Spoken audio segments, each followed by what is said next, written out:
자, 안녕하세요. 자, 오늘 할 차례는 6장, 7장 부동산 금융 334페이지입니다.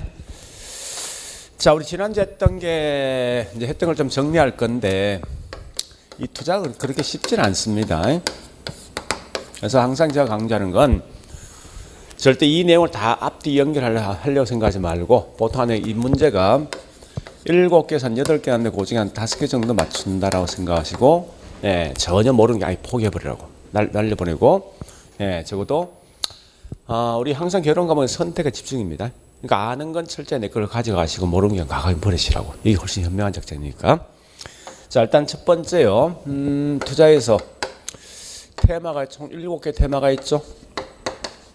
한번 기억해 보자고요. 자, 7개 테마가 있는데 첫 번째 뭐죠? 지렛대 효과. 두 번째 투자 뭐가 있습니까? 위험. 자, 그다음에 세 번째가 뭐가 있습니까? 의사결정이죠. 의사결정. 그다음 네 번째가 보니까 여러 개 투자 대상 중에 가장 선호되는 물건 선택하는 방식이 있죠. 그죠? 곧 그게 최선의 투자 대안 선택입니다.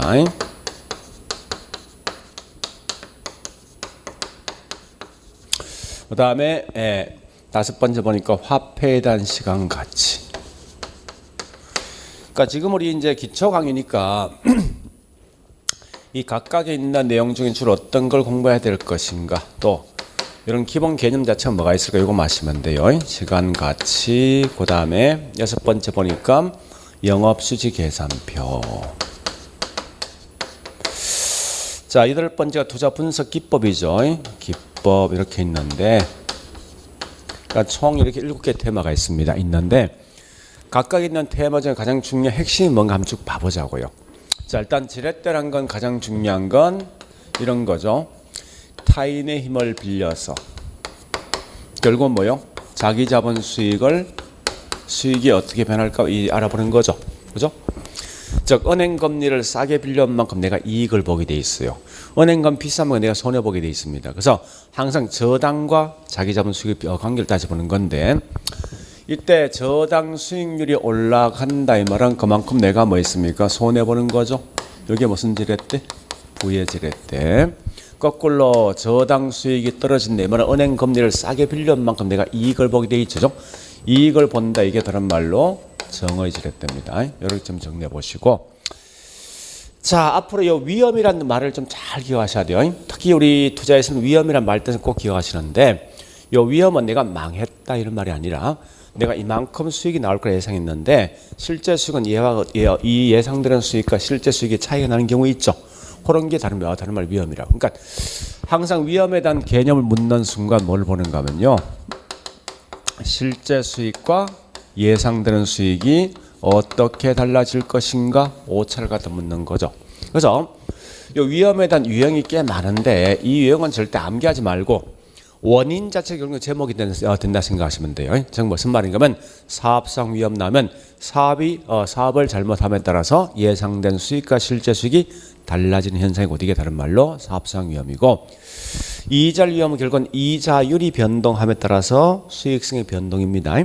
그 다음에 또 뭐 있습니까? 그 외에 보니까 법률상 위험은 법적 환경적인 변함에 따라 올 수 있는 위험이 곧 법적 위험이고, 그 외 나머지 이런 이 요건에 어긋나 약간 이 원칙에 약간 벗어난 내용이 4개 있거든요. 그 4개 뭔가 하면 유동성, 금융위험, 또 뭐 인플레이션, 운영이지. 특히 제일 중요한 게 유동성하고 금융성입니다. 그래서 유동성은 현금화되는 과정이다, 그죠? 그다음에 금융은 제일 중요한 말이 오늘 할 건데 남돈, 타인 돈을 끌어온 거예요. 그러니까 부채, 뭐 대출 또는 지렛대, 뭐 타인 돈 이런 말로 전부 다 이건 금융상 위험 생각하시고, 그 다음에 처리 방법. 자, 처리 방식은 크게 3개 있지만 처리 방법 다 보지 말고 딱 2개만. 보수적 예측 방법과 또 뭐 있습니까? 위험 조정 할인율.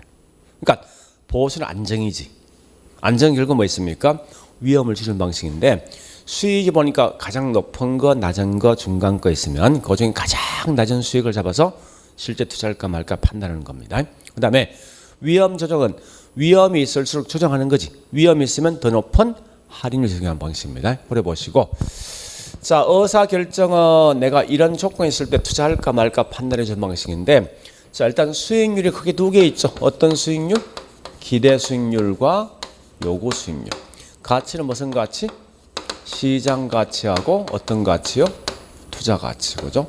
열어보시면서 지금은 어떤 게 더 크면 투자한다. 이거보다 중요한 건 각각 있는 개념. 그러니까 요 기대라는 말은 내가 바라는 게 아니라 예상. 그러니까 얼마 정도 수익이 나올 때 예상되는 수익이지 절대 투자자 바라는 수익은 아니랍니다. 그래서 기대는 이 건물 자체에서 예상되는 수익으로서 같은 말이 내부 수익이고, 그다음에 요구 수익은 뭐 있습니까? 투자자가 바라는 수익인데, 항상 누가 더 큰 투자하는 거면 투자자가 바랄 수 있는 요구하는 수익 이상 나올 때 이 투자한다. 즉 기대 수익이 더 클 투자하겠다죠. 두 번째 보니까 요 시장 가치 투자 가치는 액면거든. 그냥 번역하시라고. 시장 가치라는 것은 시장에서 매매되고 있는 가격.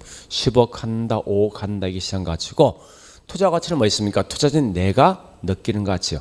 나름의 현재 이 건물 얼마까지 줄 용이 있더라. 이렇게 바라보는 건데, 이때 항상 누가 더 커야 됩니까? 내가 줄 수 있는 가격이 더 커야 된다고. 그죠? 내가 살 수 있는 가격보다. 자, 그 다음에 최선의 투자에 대한 선택은 크게 두 가지 방식이 있죠. 그죠? 자, 그게 뭐요? 평균 분산법이 있고, 두 번째 뭐가 있죠? 포트폴리오. 그죠? 폴리오. 자, 그런데 이걸 자꾸 암기하지 말고, 우리 항상 이 상가 건물 투자할 때 투자할 때 제일 관심 있는 건 이 건물에 투자하면 어느 정도 수익이 나올까? 수익률이 중요하다고. 그죠? 근데 이 수익은 이 건물이 장래 예상되는 무슨 수익? 기대 수익. 근데 기대 수익은 단지 예상되는 거죠. 실제 수익과 분명히 나오는 수익은 달라질 수가 있기 때문에 항상 어딘 투자할 때 항상 수익률과 뭘 고려합니까? 위험을 고려한다는 거예요. 그러니까 이 두 가지 방식 기본 전제가 기대 수익률과 위험을 통해서 선택하는 방식인데, 앞에 있는 평균 분산 원리, 즉 평균이 뭐죠? 여기 다른 말로 뭐예요? 기대 수익률이고죠. 분산이 뭐죠? 위험이죠. 해서 수익이 높고 위험이 낮은 딱 한 곳만 투자한다는 겁니다. 그러나 실제 보니까 항상 모든 투자 대상, 즉 A 투자 대상과 B와 C가 있는데, 항상 보니까 이 기대 수익률과 위험 봤을 때 어떤 특정의 항상 뭐 기대 수익이 가장 높고 위험이 가장 낮은 이런 것도 있을 수 있지만, 그 반대로 있죠. 기대 수익도 높고 위험도 크고 기대 수익이 낮고 위험이 낮은 이런 것도 분명히 있더라 이겁니다. 있으면 이때는 A와 B 둘 중 한 개 투자 선택 못 하겠지. 그죠? 이런 오류가 발생했을 때 그걸 해결하는 방식이 뭐 있습니까? 자금을 한 곳에 집중 투자하지 않고 여러 곳에 분산 투자하게 되죠. 그래서 자, 중요한 건 포트폴리오는 지금 다 기억하지 말고 딱 세 개만 기억하시면 돼. 뭐라는가 하면은, 자, 포트폴리오 하는 목적이 뭐냐 이 말이죠. 한 곳에 집중 투자할 수 없기 때문에 여러 곳에 분산 투자함에 따라서 어떤 거? 위험을 제거 또는 감소할 목적이지.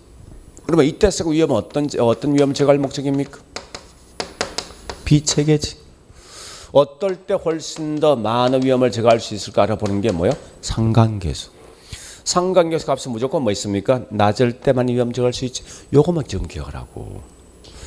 여기에 이해된 분은 다음 가서 뭡니까? 이제 위험이 두 개 있네. 비체계 반대 체계. 그 체계 비체계 차이는 뭐냐? 피할 수 있냐 없냐 차이다. 피할 수 있는 게 비체계, 피할 수 없는 게 체계. 그건 상관계수가 낮단 말인데, 이 계수란 말 뜻이 뭘까? 보니까 계수는 0과 1 사이인데 1이라는 것은 마이너스 1부터 뭐까지요? 이렇게 나 있더라. 그죠? 그러면 이 마이너스란 표현과 플러스는 뭐냐? 이 수익률이 움직이는데 같이 움직일래 반대를 따져보는 거지. 그죠? 같이 움직인다 이게 뭐야? 양의 방향이지. 반대 움직이는데 음의 방향이거든. 그래서 수익률이 같은 방향 간다 플러스, 반대 방향 간다 마이너스. 이때 두 개의 변수 간에 보니까 상관계수가 이쪽 갈수록 훨씬 더 많은 위험을 제거할 수 있구나. 그건 나중에 할 거지. 나중에 할 거고, 지금 할 건 딱 세 개만. 외환이 위험 제거할 목적이다. 어떤 위험 제거할 목적이니? 비체계 위험 제거할 목적이다. 어떨 때 위험하게 제거하니? 예, 상관관계 값이 낮을 때 많은 위험 제거할 수 있다. 이렇게 하시라고 공부할 때. 자, 그 다음에 자 화폐 시장 가치. 자, 화폐 시장 가치는 이런 겁니다. 보세요. 예, 이렇게 가보자고. 내가 불입한 금액이 한 번 불입했니? 여러 번 했니? 그 차이입니다. 했는데 궁극적 목적은 총금액을 파악할 목적이다. 그죠? 한 번 들어갔다 이게 무슨 방식? 그죠? 일시불이고. 여러 번 들어갔다 이게 뭐죠? 연금이죠. 연금. 현재는 미래는 나중에 하시면 돼요. 그러니까 현재 값을 할 목적은 현가고 미래 값을 할 목적은 내가 지금 이거 나중에 생각하시라고요. 거꾸로 총액은 알고 있는데 여러 번 금액을 파악할 목적. 예, 총액을 매년마다 얼마 쪼개질 금액을 파악할 목적은 결국은 저당 또는 저당 상수 또는 뭐가 있습니까? 예, 감채기금이죠. 그죠? 이렇게 보시면 돼요. 자, 그 다음에 영업수지 계산표익은 무조건 암기하라 했습니다. 암기하는데 우리 앞말만 따서 암기한다죠. 수익적인 측면 뭐 있습니까? 가, 육, 순. 그 다음 뭐 있죠? 전후죠. 가가 뭐냐? 가능 뭐요? 조소득. 유효 조소득. 순영업 소득이고. 세전현금수지, 세후현금수지 되죠. 그럼 결국은 비용적인 측면에 뭐가 있습니까? 보니까 공경부세 이렇게 정리하시면 되겠네. 그죠? 공이 뭐냐? 공실 및 불량부채. 이게 뭐죠? 경비. 예? 경비고 저기 영업경비죠. 그 다음에 부채 서비스액이 있을 것이고 이게 소득세 범위세인데 중요한 말은 여기서 물론 이 자체 암기도 중요하겠지만 우리 아까 저기 지난주에 했지만 요 졸합말과 같은 말이 총이지. 그죠? 소득 같은 말이 뭐 있습니까? 결국은 수익이지. 그래서 어떤 책 보면 가능 뭐요? 총수익, 가능 조소득 또 뭐 이런 말 쓸 것이고 요건 순영업소득이죠. 이때 우리 총수익은 두 개 있다죠. 가능 조소득과 유효 총소득이 있을 것이고 순수익 세 개 있죠. 여러분 우리 보통 일반인 알고 있는 순수익은 순영업소득입니다. 그거 2배 좀 더 세분하면 세전현금수지, 세후현금수지 있는 거죠. 그래 보시고 요 부채 서비스 같은 말이 뭐예요? 저당 지불액, 원리금 상환액 또 뭐 있습니까? 예, 월부금 이런 말이에요. 자, 그 다음에 투자 분석 기법이 두 개 있죠. 두 개 DCF가 있고 NDCF가 있죠. NDCF. DCF는 할인 현금 수지 분석이고 NDCF는 비할인 현금 수지 분석인데 자, 번역합니다. 예, 캐시 현금을 디스카운트 할인해서 그다음에 F가 수지 분석이죠. 수입과 지출을 분석한다 이겁니다. 근데 밑에는 뭐 있습니까? 현금을 할인하지 않는 상태에서 수입과 비용을 분석하는 방식인데 가장 중요한 건 이겁니다. 화폐에 대한 시간 가치를 고려할래? 요거 묻는 거요. 그래서 할인 현금 수지 분석은 화폐 시장 가치 고려하는 방식이고 비할인은 화폐 시장 고려하지 않는 방식인데 중요한 건 할인 현금 수지 분석은 크게 세 가지 방식이 있죠. 자, 영어 한번 써볼게요. MPV가 있죠. 이게 뭐야? 순현가법. 그 다음에 IRR. 자, 요건 뭐야? 내부 수익률. 그 다음 PI가 뭐죠? 수익성 지수를 본다고. 그래서 지금은 다 보지 말고 요거 두 개 차이는 현금을 할인할래 말래 차이. 즉 화폐 가치 고려할 말래 그 차이인데 어쨌든 여기 있는 요거 세 개 뺀 나머지 몽땅 다 어디 속에 포함된다? 비할인 속에 포함된다 보시면 돼요. 일단 이렇게 이제 내용을 정리했는데 요정 이런 앞으로 이런 걸 공부해야 된다 생각하시라고. 내용을 다 보지 말고. 자, 그래 보시고. 자, 오늘 할 것은 뭘 할 건가 하면요. 금융. 자, 이 금융도 매년 적게는 한 5개. 많이 나올 때 보는 게 9개까지 시험 나온 적이 있습니다. 그래서 보통 이게 한 6개 정도 나온다 생각하시면 될 거예요. 금융은. 자, 금융에서 공부할 거 미리 큰 틀을 먼저 한번 잡아볼게요. 첫 번째 이런 겁니다. 자, 금융의 기초 용어 정리. 두 번째, 금융 특징과 저당 상환 방법.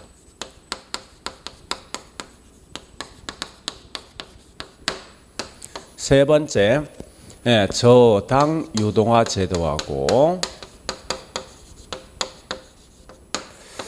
네 번째, MBS라는 상품이 있습니다. MBS.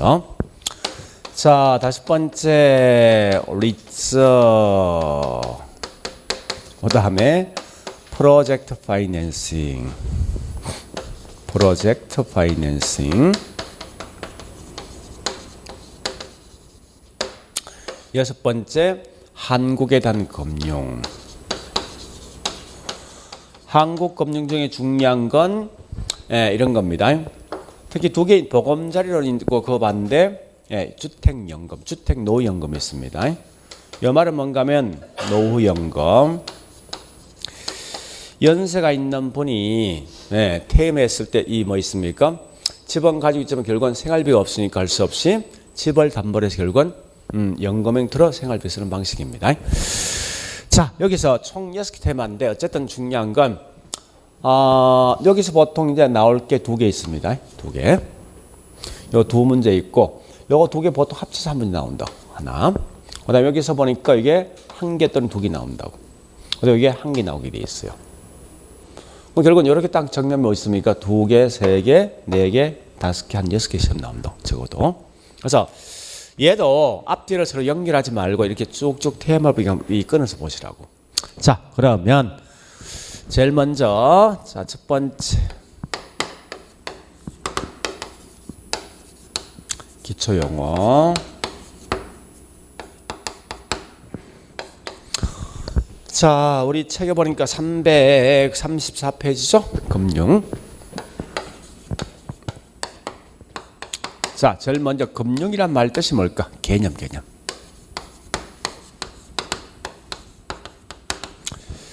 자, 일단 중요한 건 우리 항상 개론 과목은 내용 다 빼버리고 앞에 다 빼버리고 결국 핵심만 딱 잡고 가시라고. 자, 일단 금융 말 뜻이 뭐라고? 자금 융통. 그냥 쉽게 남돈을 끌어온 거야, 남돈을. 그래서 이걸 다른 말 뭐랍니까? 자금을 갖다가 조달하는 행위라고. 어떻게 남들을 끌어올 것인가 따져보는 거라고. 뭘 하기 위해서? 그러니까 부동산을 어떻게 하기 위해서 자금을 끌어온다 이 말 뜻이라고. 그러니까 그럼 부동산 금융 딱 용어나 무조건 다른 건 필요 없습니다. 요 2개 글자는 꼭 나와야 된다고. 2개는. 그러면 자 다시 할게요. 부동산 금융. 부동산 어떻게 한다 이 말은 집을 사기 위해서, 집을 짓기 위해서 돈을 끌어오는 거라고. 쉽게 말하면. 그러니까 그냥 그래 하시면 돼. 부동산을 갖다 뭐 있습니까? 구입하거나 또는 부동산 공급하기 위해서 자금 등을 융통하는 게 뭐냐고 되게 부동산 금융이라고 보시라고. 그래서 그걸 다 보지 말고 딱 요 두 글자 찾으면 돼요. 자, 그러면 책 볼게요. 자, 334페이지 보니까 갈로 2번 부동산 금융에 대한 어휘가 있습니다. 양갈로 2번. 첫째 줄 끝에 적 뒤에 있죠? 그러니까 다 보시면 부동산 밑줄. 그죠? 부동산 밑줄. 자본을 조달한다 밑줄. 딱 그 말 보시면 돼요. 그러면 자, 두 번째 보세요.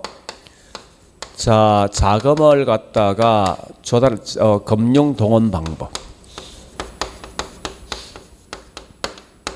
남돈을 끌어온 방식, 그게 2가지 방식이 있습니다.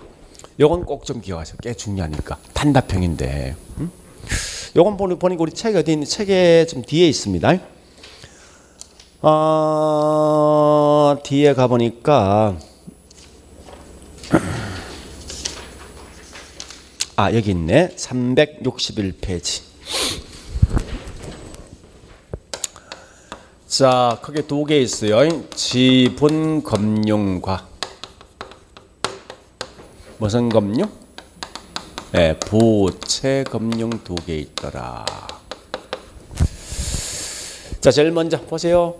요 두 개의 의미를 먼저 파악하시고, 금융은 남돈 끌어왔어. 근데 지분 형태를 끌어왔다. 이건 부채 형태라고. 그 지분이 뭐냐? 자, 지분이 이겁니다. 내가 투자한 대가에 대해서 반드시 약속한 날짜 원금과 이자가 보장되는 게 아니라 때에 따라 손해 볼 수 있는 겁니다. 손해 보고 이익 보는 거 이게 지분인데, 지분의 가장 대표적인 예가 뭐냐? 주식, 그죠? 주식을 투자하면 결국은 반드시 원금과 이자 보장되는 게 아니겠죠? 때에 따라 내가 손해 볼 수 있어, 이익 볼 수 있다. 여기 지분이고, 반대로 부채란 건 뭐냐? 약속한 날짜에 반드시 원금과 이자가 보장되는 거라고. 즉, 이런 거 아닙니까? 은행 돈을 빌렸을 때 약속한 날짜에 반드시 원금과 이자 보장되는 거지. 꼭 갚아야 되지. 그러니까 부채, 채무에 대한 성격이 있으니까 꼭 갚아줄 의무가 있는 거고, 이게 다른 말로 부채금리 생각하면 돼요. 자, 그러면 이때 어떠한 예가 어디 속에 포함될까? 이게 시험에 꽤 많이 나온다고요. 근데 굳이 사실 암기할 필요 없는데 일단 한번 적어볼게요. 특히 금융은 절대 우리 말로 된 걸 보지 말고 무조건 이거 약자예요. 왜냐하면 이 금융이 맨 처음에 도입한 게 1998년도 뭐 발생했습니까? 그죠? 이때 도입했거든. 근데 문제는 뭔가 하면 이 원서를 그냥 그대로 도입했는데 도입했을 때 학자마다 쓰는 용어가 다 틀린 거야 이게. 그래서 출제표에 딱 정해져 있습니다. 금융만큼은 한글로 딱 쓰는 순간 반드시 그 어디 영어 약자 쓰라는 거예요. 그 말은 뭔가 하면 한글로 딱 쓰면 이건 네 혼자 생각이란 거야. 표현 자체가. 그래서 영어 약자를 꼭 써주게 돼 있으니까 될 수 있으면 영어 약자를 뭐든 기억하시라고. 그게 편하니까. 자, 가볼게 이제. 첫 번째 여기 있는 지분금융의 가장 대표적인 예가 뭐 있냐? 조인트 벤처.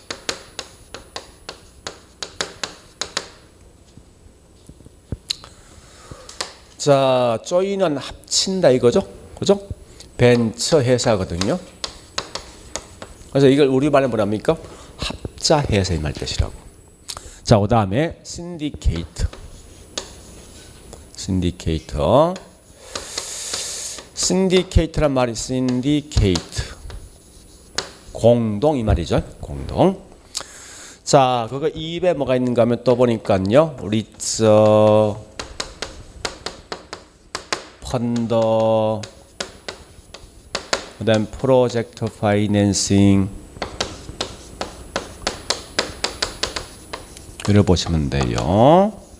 자, 그 다음에 부채금리 가장 대표적인 예가 뭐 있냐? 저당 대출. 우리 가끔 보니까 이 말 쓰죠. 모기지란 말 쓰죠. 그죠? 모기지 원래 뭐냐 이게 저당이 말이야. 표현 자체가. 그래서 모기지 론이라 책도 있던데 하여튼 모기지 쓰면 됩니다. 론이 원래 대출이니까. 그 다음에 사채. 정확하면 상환사채.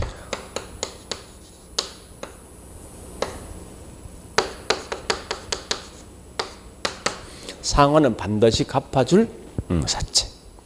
그 다음에 신탁정서. 자, 여기까지입니다. 보세요. 네, 지분과 금융은 대충 이거 어떤 게 지금 어떤 게 부채목은 답을 찾을 수 있을 것 같아. 왜? 이거 몽땅 다 뭐야? 영어잖아 이거. 이거 한글이지. 거리 가시라고.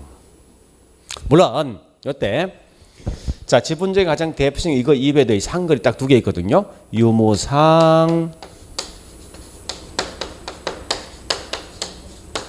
증자. 여기 중요합니다. 또 공사모. 됐죠? 공모사모. 여기 전뭐 있으면 이게 지분이라고. 그 다음에 부채는 보니까 우리 영어 있습니다. B가 붙은 건 전부 다 부채야. 전부 다. 그래서 우리 B란 말뜻이 원래 이학자입니다. 백 이 말이에요. 팩트. 되돌려 받는 거 이 말 약자라고.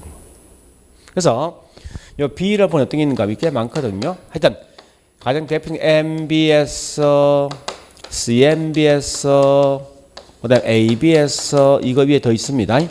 가장 대표적인 이런 B가 있다고. 이렇게 해서 결국 뭐 있습니까? 이게 부채인데, 그 다음 하나 더 조심할 거. 자, 메자닌, 이런 게 메자닌. 자, 메자닌 둘 중에 어디서 포함되겠습니까? 응? 어디서 포함되겠습니까? 응? 일단 묻는 거야. 결론. 요거는 회색 분자야. 여기 갈 수도 있고 여기 갈 수 있어. 그러니까 이런 거예요. 기업이 이걸 딱 발행하면요, 어떤 약정이 있어. 2년 후에 보니까 네가 선택하라는 거야. 여기 갈래, 여기 갈래. 그래서 보니 기업 여기 계속 보니까 좋아질 것 같아. 그 주가 올라갈 것 같지. 그죠? 그럼 나 같으면 이렇게 싹 넘어간다고. 얘 보니 별로 신동지 않아. 그럼 어떻게 한다고? 부채를 한다는 거예요. 그러니까 이건 매장나면 절대 이건 지분도 아니고 부채 아닙니다. 이거 회색 분자에. 그래서 오래 보시면서 여기 가장 대표적인 예가 두 개 있습니다. 전환사채, 신주인수건부, 신주인수건부 사채 이런 건데, 자 잠시 이것도 사채지, 그죠? 요건 상환하는 거예요. 상환은 뭐예요? 반드시 갚는 거예요. 갚아줄 의무가 있는 사채라고. 요건 부채고, 전환은 어디로 갈래 이 말 뜻이에요. 네? 말 자체가 다른 거지, 그죠? 우리 과거에 감정평가 시험 보니까요, 다음은 매자린 인것은 시험 나왔다고. 나와서 두 개입니다. 여기 CB고, 그죠? CB. 이거 책이 있던데 보니까. 자, 책 어디 보시는가 하면요, 362페이지. 보충학습, 매자린 금융이 있죠, 그죠? 내용 다 보지 말고, 그 설명 되게 많은 다 필요 없어요. 싹 버리 어디 가는가 하면, 그 동그라미 1번 보니까 두 개 있죠, 그죠? 예, 전환사채나 신주 인수건부 사채, 그죠? BW. 둘째 줄 있죠? 그것만 딱 기억하시라고. 다시 좌표 갑니다. 361페이지 보니까 양갈로 2번 예, 지분금융과 부채금융이 있는데 갈로 1번 지분금융이 있다, 그죠? 자, 그 중에서 주로 중요한 건 거기 있는 예를 보시는데, 자, 하나 둘 셋째 줄 끝에 보니까 예, 부동산 투자 회사. 자, 이게 리츠 쭉 가서 뭐 있습니까? 펀드. 내용 다 보지 말고 그냥 부동산 간접 투자 펀드의 펀드 보시면 돼. 그다음 공모, 또 신디케이트, 조인트 벤처. 그다음 밑에 갈로 2번 보니까 하나 둘 셋째 줄 끝에, 자 거기 영어로 그냥 영어 보세요. ABS, MBS, MBB, 또 뭐 MPTB, 그다음 CMO. 하여간 그다음에 주택 상환 사채. 그러면 얘가 어떻게 시험 나오는지 압니까? 자, 문제 가볼게요. 365페이지. 밑에 예제 있죠? 여기 깔끔하게 시험 나와. 깔끔하게. 지분 해당되는 거 일단 영어 찾아. 영어. 답 나왔지? 그죠? 그 4번에 4번은 뭐야? A, B, C, B 들어있지? 이 B는 무조건 부채. 되었죠? 자, 여보세요. 이제 요거 공부하셔야 돼. 딱 그렇게 시험 나오니까. 자, 두 번째. 예, 부동산 금융의 특징과 그다음에 상환 방법. 요거는 잠시만요. 여기서 최대 문제 3개 나와. 적어도 보통 2개는 꼭 나오게 되어 있습니다. 그래서 이건 굉장히 중요한, 꼭 기억하시라고 하는데, 자 다시 책 앞에 가볼게요. 예, 저기 있는 책에 334페이지 가보세요. 334페이지 35, 36, 36, 37 쭉 그냥 넘어갑니다. 그냥 쭉 넘어가세요. 자, 그다음 343페이지. 여기부터 공부하라고.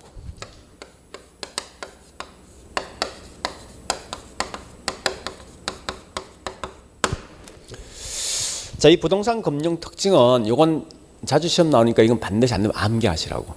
물론 이해도 좀 좋겠지만 이런 건 지문 딱 뜨면 뒤에 답이 딱 정해져 있습니다. 응?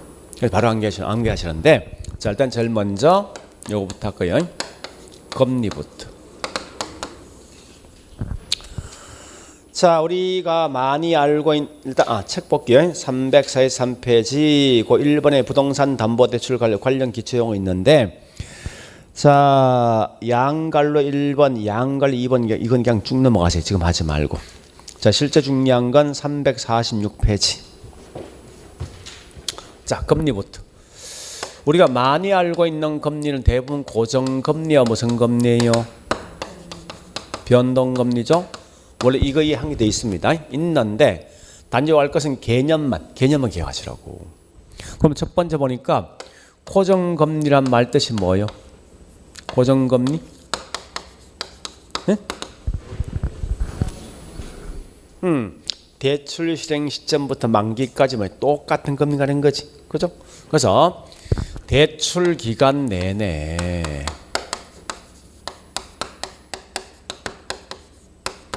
항상 어떻게 한다고요?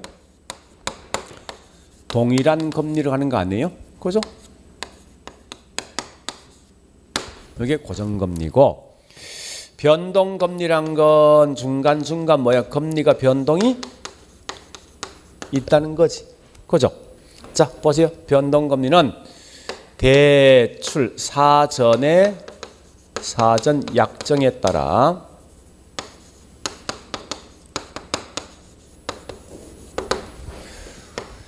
대출자가 차입자 사전 약정한 방식에 따라서 중간에 금리가 뭐 있습니까? 변화가 있는 거지. 이렇게 하시면 돼요.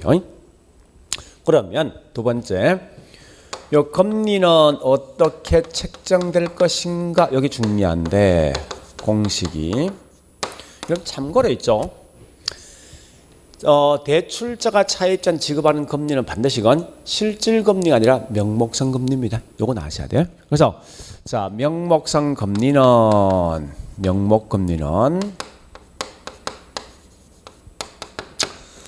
실질 이자에다가 그 다음에 위험에다가 그 다음에 예상된 인플레이션.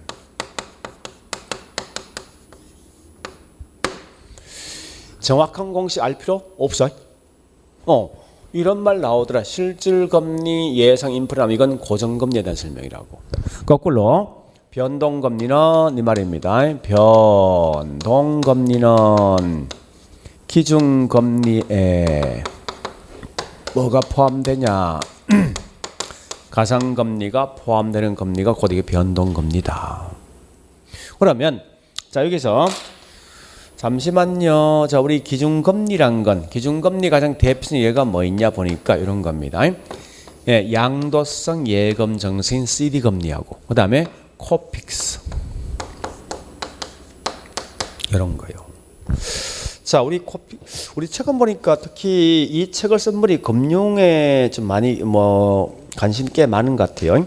그래서 너무 상세히 써놨는데 348페이지, 349페이지 가보세요. 가보니까 그 CD 금리가 있고 밑에 코픽스가 있는데, 자, CD는 양도성 예금 증서입니다. 그다음에 코픽스가 뭐냐? 349페이지.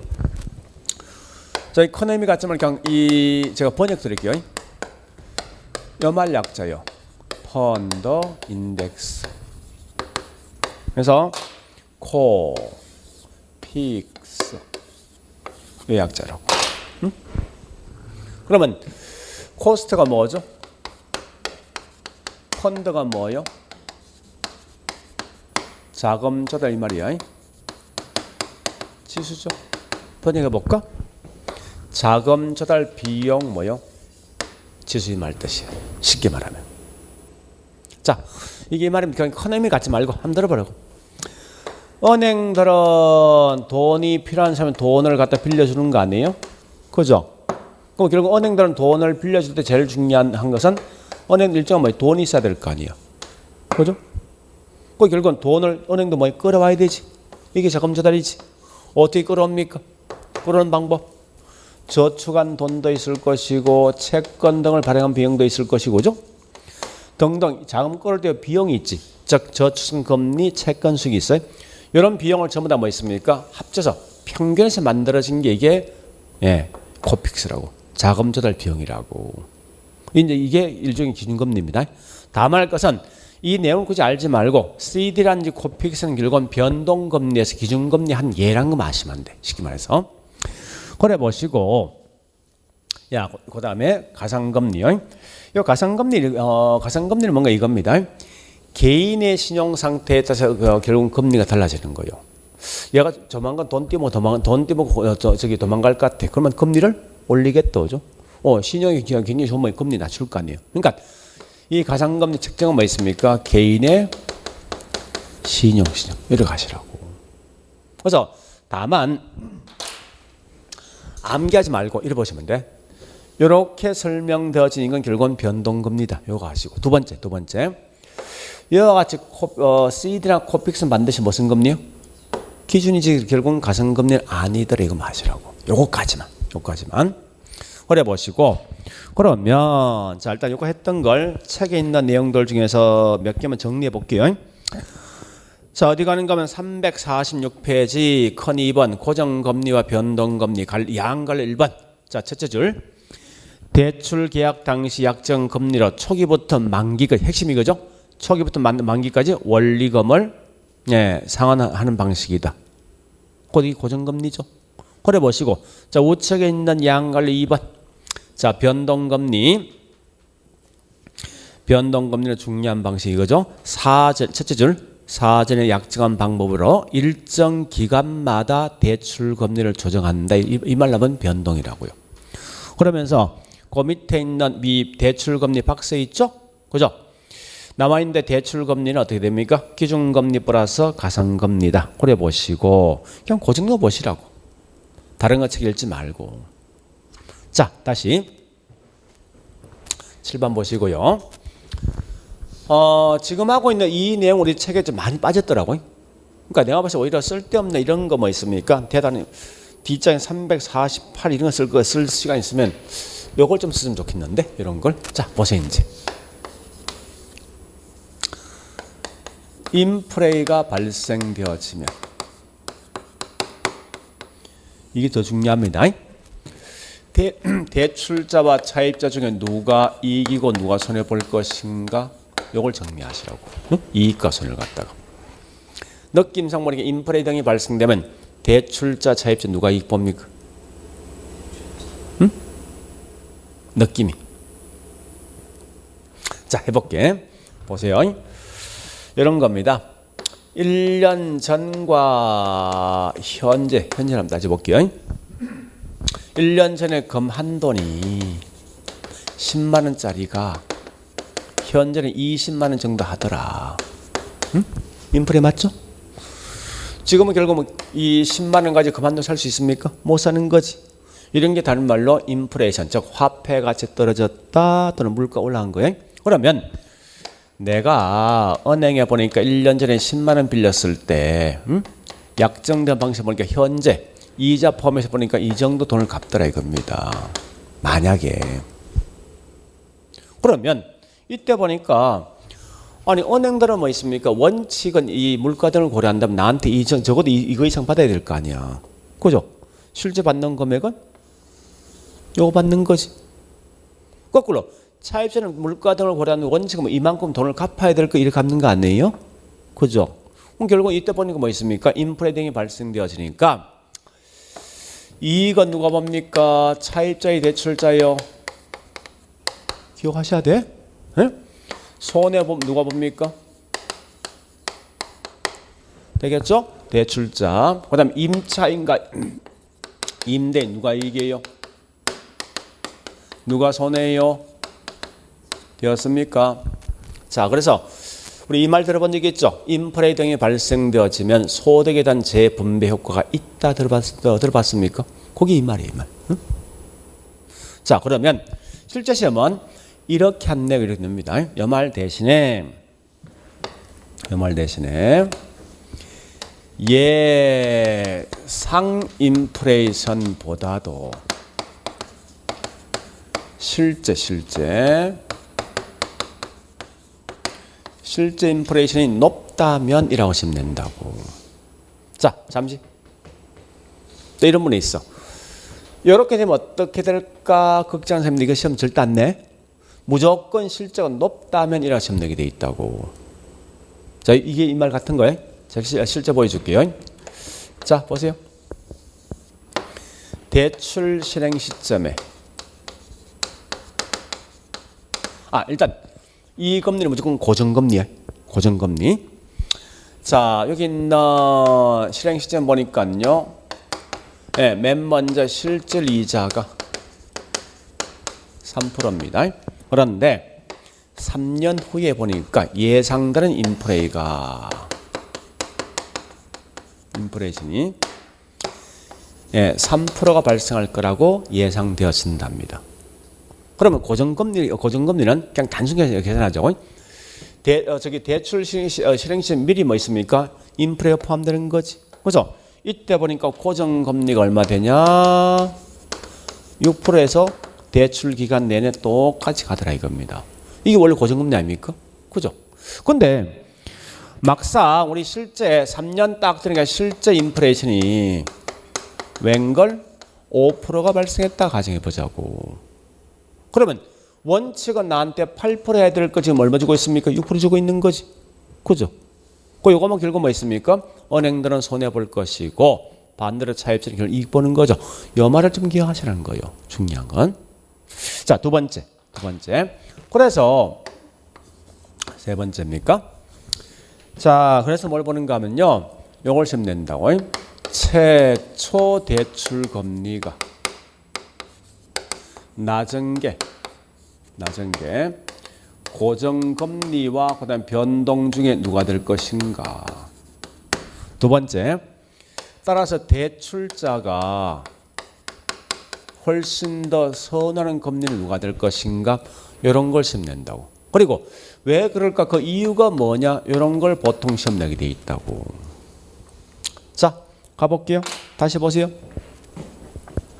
자, 일단 요건 놔두고 요거 해볼게요. 요것만. 그러면 변동금리란 건 뭐 있습니까? 최초의 금리 몇 프로? 3% 가다가 3년 돼서 인플레가 3% 발생했지. 이때 금리 올려준다. 이렇게. 자, 그러면 조심할 것. 변동이든 고정금리든 인플레이션은 반영 둘 다 되지. 되는데 고정금리는 미리 반영됩니까? 아니면 사후에 반영됩니까? 사전 반영이지. 그래서 예상 인플레이션이라고. 변동은 인플레 발생 후에 반영되는 거지. 그죠? 요거 먼저 기억하시고. 두 번째, 보세요. 최초 대출은 훨씬 나중에 누굽니까? 변동이지. 그죠? 자, 변동이 훨씬 더 선호된다.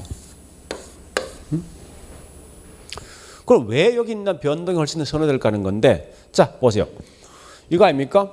중간에 인플레 등이 발생되어지면은 누가 손해본다고? 은행이 손해보니까 손해보는 걸 가지고 뭐 있습니까? 이렇게 금리 올린단 말이에요. 올리면 그 위험을 누가 떠안는 거지? 차입자지. 그 말이라고 이게. 그래서 우리 아마 지난주에 보니까 위험 관리에서 위험 증가란 말이 있었죠.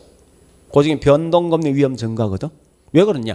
원칙 인플레 등이 발생되었을 때 여기 있는 대출자가 손해보는 걸 가지고 변동금리는 그만큼 금리 올리면 그 위험을 누가 떠안습니까? 차입자. 이 말 뜻이라고. 네? 자, 따라서 이 말입니다. 왜 그래야 될 것인가 묻거든. 금리 위험을 누구한테 전가시킨다? 차입자에게 전가하기 때문에 당연히 뭐 최초 대출 금리가 변동이 더 낮더라. 그러면 중요한 건 여기서 보니까 대출자가 훨씬 더 선호되는 금리는 무슨 금리가 되겠습니까? 변동이지. 그죠? 변동금리 되면 아까 뭐라 했습니까? 예, 금리가 인플레 발생된 만큼 그냥 바로바로 그냥 반영시키면 그 위험을 전부 누가 떠안습니까? 차입자 떠안는 거 아니에요. 이 말 이해되겠죠? 그죠? 자, 그 다음 네 번째. 따라서, 자, 다시요. 동일한 조건일 때 향후 금리란지 또는 인플레이가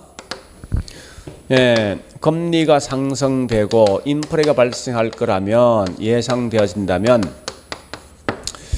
자, 이거 잘 보셔야 돼요. 이제 대출자가 선호되는 금리는 뭐고 거꾸로 차입자가 선호하는 금리는 뭐 될 것인가 좀 정리하시라는 거예요. 향후 금리가 올라갈 거 예상되고 인플레 발생될 거 예상되면 결국은 대출자를 뭐 선호합니까? 무슨 금리? 변동이지. 거꾸로 차입자는 뭐 선호하겠습니까? 알겠죠? 요거 정리하시라고. 자, 그다음 다섯 번째. 자, 요거 묻습니다. 5년 전에 내가 은행 돈 빌렸어. 이것도 무조건 고정금리입니다. 고정금리. 자, 현 시점에 시장에 형성되는 금리가 있다고. 현 시점에. 다시 해볼게요. 5년 전에 내가 은행 돈을 빌렸던 그 금리가 뭐냐고. 이게 다른 말로 계약 금리 또는 약정 뭐랍니까? 금리. 그 다음에 이게 저당 금리입니다. 다 같은 말이에요. 저당 금리. 그러니까 실제 내가 은행 돈을 빌렸던 금리를 말한다. 계약 당시의 금리, 약정된 금리, 근데 저당 금리. 거꾸로 내가 현재 똑같은 담보 물건 가지고 은행에 돈을 빌려간다면 형성되는 금리가 무슨 금리냐? 이게 시장 금리. 그러면 이때 자, 이걸 잘 기억하시라고. 계약 당시 금리가 보니까 5%인데 현재 보니까 이게 7%다. 그 다음에 계약 당시 금리가 5%, 거꾸로 할게. 자, 이게 3%고요. 계약 당시 금리가 5%인데 이게 현재 시장 금리 7%라면 여러분 같으면 우리 과거에 내가 저당 잡았던 거 가지고 이걸 갈아탈까 지금 말까 고민하고 있는 거예요. 갈아탄다면 기억 니은 어떨 때 이 갈아탑니까? 그죠? 기억이지? 그죠? 왜? 이 말 아닙니까? 내 옛날에 5% 정도 이자 내드는 걸 현재 시장 금리 3%면 나 같은 이걸 갚고 뭐 했습니까? 새로 이 저당 설정하겠다고. 그래서 이럴 때 뭐 한다고요? 차입자는 조기 상환이. 이 조기 상환 말 뜻이 뭔지 알죠? 만기 전에 돈을 갖다 마는 겁니까? 상환이. 자, 조기 상환이 유인된다 이 말 뜻이에요.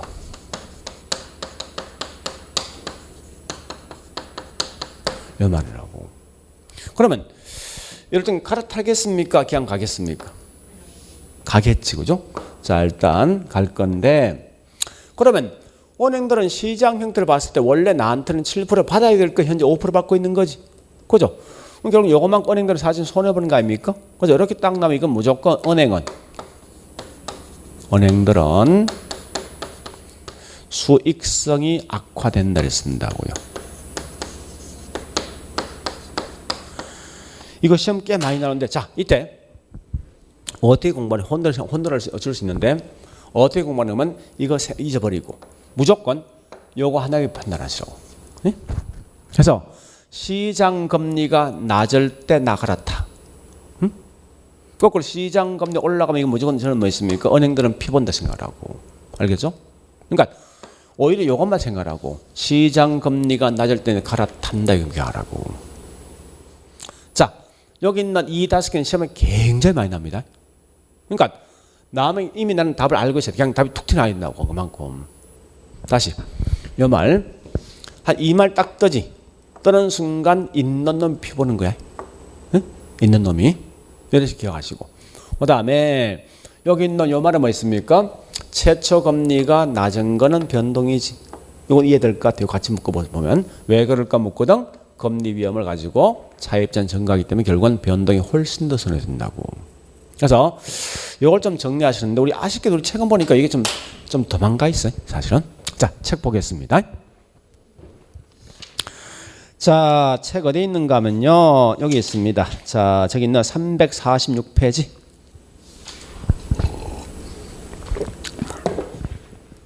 그 갈로 1번에 자, 우리 양갈로 1번에 갈로 1번, 갈로 2번 있지. 그죠? 시장금리 상승, 시장금리 하락 있지 않습니까? 자, 그런데 이거 보세요. 이거 보세요. 다 버리고, 응? 다 멍멍이 소리니까 다 버리고 요것만 다 기억하라고. 이게 메인이에요. 고기 설명은. 내가 봤을 때 책 이만큼 깊게 쓸 필요 없는데 이 꽃이 이게. 그래서 자, 일단 그 갈로 1번 보니까요. 남아 있는 게 뭐라 했습니까? 동그라미 1번이 있지. 그죠? 박스 밑에 동그라미 1번. 요거 체킹. 그다음에 우측에 갈로 2번에 박스 밑에 동그라미 1번이 있지.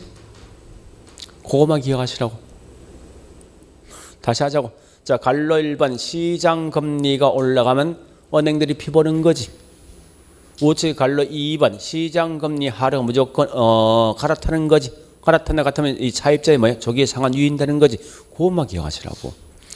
그리고 자, 나머지 그냥 쭉쭉 넘어갑니다. 예, 뒷장에 350페이지 있는 그런 내용 읽지 마세요. 자, 그 다음에 351페이지 보니까 주택담보대출과 위험 나 있는데 지금은 그냥 넘어가겠습니다. 큰 의미 갖지 말고. 근데 353페이지 큰 3 주택담보대출 상환 방식이 있죠. 이게 중요한데 자, 이건 좀 쉬었다가 다시 한번 더 할게요. 쉬었다가.